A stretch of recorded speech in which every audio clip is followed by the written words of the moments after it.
আগামী ৩০শে ডিসেম্বর থেকে কালিয়াগঞ্জ শহরের পার্বতী সুন্দরী উচ্চ বিদ্যালয়ের মাঠে শুরু হচ্ছে উত্তর দিনাজপুর ৩০তম জেলা বইমেলা। চলবে ৫ই জানুয়ারি পর্যন্ত।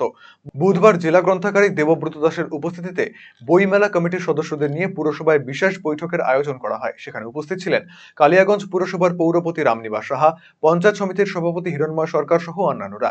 সভা শেষে বইমেলার প্যান্ডেলের কাজ ও সর্বোপরি বইমেলা সুষ্ঠুভাবে সম্পন্ন করতে পার্বতী সুন্দরী উচ্চ বিদ্যালয়ে মাঠ পরিদর্শন করেন তারা। এবারের বইমেলায় ১০০টি স্টল থাকবে বলে জানা গিয়েছে।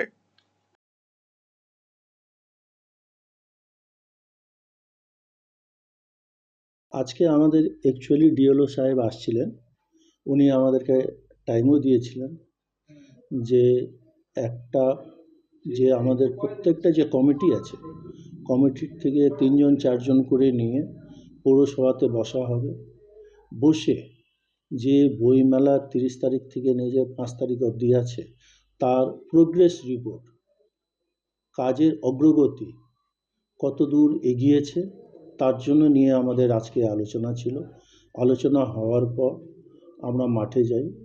মাঠে যেটা এখন তো বর্তমানে শুধু প্যান্ডেলেরই কাজ হচ্ছে, প্যান্ডেল কতদূর আগালো না আগালো এবং যারা প্যান্ডেল করতে আসবে, ডেকোরেশন করতে আসবে, তাদেরকে নিয়ে একটা আলোচনা এবং মাঠের ৪ সাইডে যে জঙ্গল নোংরা হয়ে আছে এটা কিভাবে পরিষ্কার করানো যাবে, যত তাড়াতাড়ি এগুলো করানো যায়, এগুলো নিয়েই একটা আলোচনা হলো।